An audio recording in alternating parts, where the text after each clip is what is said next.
I-40, exit 355, facing North Carolina. A small town that was in a 20-year time warp. I could tell you about the smokehouse, the pump house, the outhouse. And during the summers when we headed to the field super early, we would wake up the rooster. I believe my granddad was the wisest man I ever known, even though he only had a third-grade education. Some of his sayings that still ring in my head: if you don't work, you don't eat. It takes two fools to argue. Sometimes you have to be willing to do what's right and deal with the consequences. Grandma would make me a pan of homemade biscuits with the knuckle prints on top. It was just for me. It felt as if I was the favorite, and there was a lot of pressure to be great that came along with it. Grandma could see me on the camera robbing the bank, and she would say, "That's not my Norman." I went to North Duplin High School, class of 1991, and had 72 students in my graduating class. Kindergarten through 12th grade was on the same campus, and we used the same cafeteria. A few years ago, it finally hit me that the school I loved had brainwashed me. So was I educated or indoctrinated? I'm a first-generation college student. I struggled academically my first few years and was placed on academic probation. It wasn't that I couldn't do the work.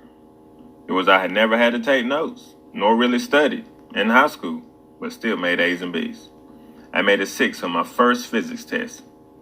I was the first in the family to go to college, and I didn't want to be the first in the family to flunk out of college. Growing up, I only thought black males ran a ball, hit a ball, or did rap music. At least that's all the media showed me. We didn't talk about college education around the house, and definitely not at the dinner table. When we would watch Duke, State, and UNC play each other, I had no idea it was an institution of higher learning. I played basketball in high school with the hopes of playing Division I. People wanted to be like Mike. I wanted to guard Mike. I ended up at UNCW because my high school basketball coach convinced a little black boy in Duplin County to play tennis. I qualified for regionals and doubles my senior year, which were held at UNCW. Coach Eastman, the UNCW basketball coach, personally invited me to be a basketball walk-on. I'm tickled to death. D1 basketball, look out. Coach Sprecher, the track coach, saw me playing basketball one day and convinced me to try the triple jump, even though I had never done it before. So as I jumped in the sand, he would give me some pointers on how to improve. First jump, second jump, third jump, my knee popped. I had to be carried out of the sand pit to the training room. This happened on a Wednesday, with basketball starting on a Saturday. I was 3 days away from playing D1 ball. My third jump and 3 days away from a dream. I was mad at God because he knew how bad I wanted to play. I was in a bad mental state as I was angry at everyone. As I got healed, I had to relive the moment as I was asked time and time again, where did you play college ball? But one day during a church service, I put my hands up and cried like a baby. The burden was real and the burden was gone. And guess what? God had a bigger plan. He's intentional. FYI, God has a bigger plan for you as well. Since I was not on the basketball team, I had a different roommate, and which is how I met my wife, LaShawn, of 21 years, and we've been together for 26. LaShawn and I have grown and matured together.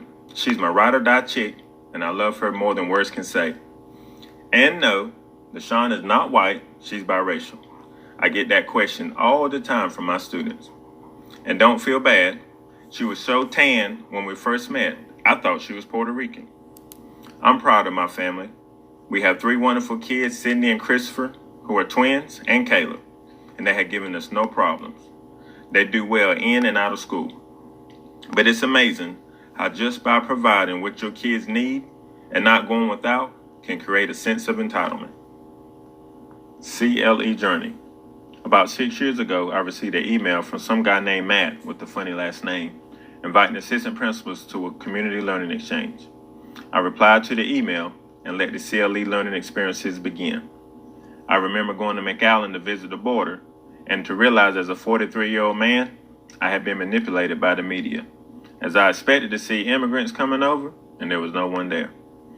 I remember an uncomfortable activity when the black people were told to go to the van and leave the white people behind, including my colleague, and the white people had to walk back to the hotel. Just the other day, Amanda summarized a section of my autobiography 3 jumps in 3 days. It gave me cold chills. It's amazing how a simple reply to an email and willing to try something new led to being in an EDD program. Jesus, take the wheel. There is no doubt in my mind that God has a bigger plan for my life. He's intentional, and all things will work out for my good.